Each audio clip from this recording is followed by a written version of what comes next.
Natangay ang cellphone ng empleyado ng Municipal Disaster Risk Reduction and Management Office sa Nabua, Camarines Sur matapos na looban ng naturang opisina madaling araw nitong Sabado. Batay sa ulat, nakaidlip ang biktima habang nagcha-charge ng kanyang cellphone at dito na umatake ang kawatan. Kaagad naman na nakilala ang sospek matapos na makita sa CCTV. Ito pong suspect, ma'am, is identified na po natin siya. So pinagahanap po natin siya ngayon para po panagutin sa pagnanakaw po na ginawa niya.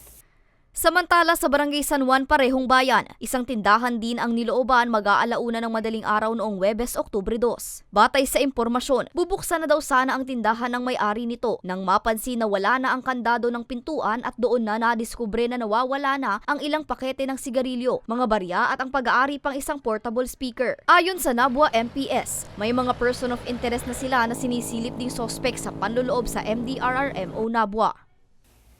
Actually, ma'am, yung suspect dito sa October 4 and yung persons of interest natin dito sa Barangay San Juan is nag-link po.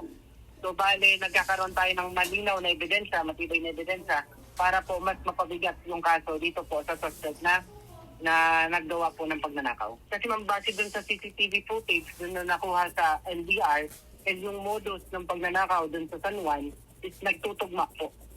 Patuloy pa ring pinaghahanap ng mga otoridad ang mga sospek. Para sa mga balitang Tatak, Bicol, Angeline Dagta.